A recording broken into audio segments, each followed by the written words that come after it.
ईंधन के दाम में लगी आग, जंग का खामियाजा भारतीयों को भी भुगतना पड़ेगा। हर दिन 1600 से 1700 करोड़ रुपए का नुकसान झेल रही हैं भारत की तेल कंपनियां। मिडिल ईस्ट में जंग का खामियाजा अब भारतीयों को पेट्रोल डीजल की बढ़ती कीमतों के चलते भुगतना पड़ेगा। ईंधन की कीमतों में बढ़ोतरी का असर रोज़मर्रा के उपयोगी सामान के दामों में भी इजाफा लाएगा। केंद्र सरकार ने गत एक माह में विभिन्न स्तरों पर कदम उठाकर ईंधन की कीमतों पर लगाम लगाने का भरसक प्रयास किया, लेकिन अब नौबत ऐसी है कि अगर दाम नहीं बढ़ाए गए तो सरकारी और निजी तेल कंपनियां भारी नुकसान नहीं झेल पाएंगी। तेल कंपनियां हर दिन 1600 से 1700 करोड़ रुपए और पिछले 10 हफ्तों में 1 लाख करोड़ रुपए से ज़्यादा नुकसान झेल चुकी हैं।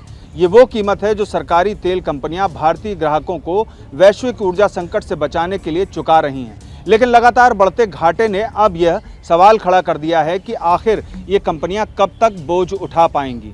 मिडिल ईस्ट में 10 हफ्ते पहले युद्ध शुरू होने के बाद से सरकारी तेल कंपनियों ने पेट्रोल, डीजल और रसोई गैस LPG की सप्लाई बिना रुकावट जारी रखी।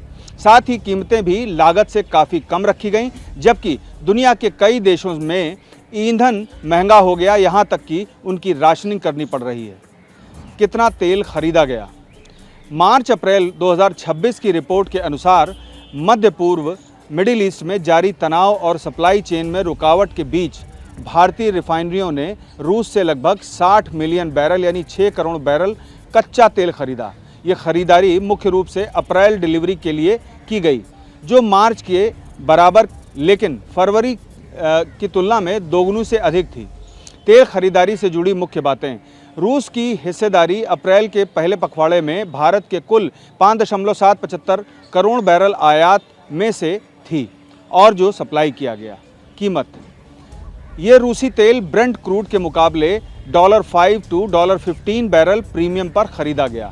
अन्य आपूर्तिकर्ता जो भारत को पेट्रोल देते हैं या क्रूड देते हैं वो कई हैं, जैसे ईरान है और इसके अलावा मिडिल ईस्ट के कई कंट्री भी इसमें शामिल हैं। क्योंकि अंतर्राष्ट्रीय स्तर पर दाम बढ़ने के बावजूद घरेलू पेट्रोल डीजल की कीमतें पुरानी दरों पर स्थिर हैं, इसकी सिर्फ एक वजह है कि सरकार ने तमाम कदम उठाए और तेल कंपनियों को दाम नहीं बढ़ाने दिए। लेकिन हकीकत ये भी है कि केंद्र और राज्य सरकार भारी टैक्स वसूलती हैं और केंद्र सरकार ने इस बीच उत्पाद शुल्क कम किया, जबकि राज्य सरकारें अनवरत जो वैट है और उपकर है लगातार उसी दर पर वसूल रही हैं जो युद्ध शुरू होने से पहले था।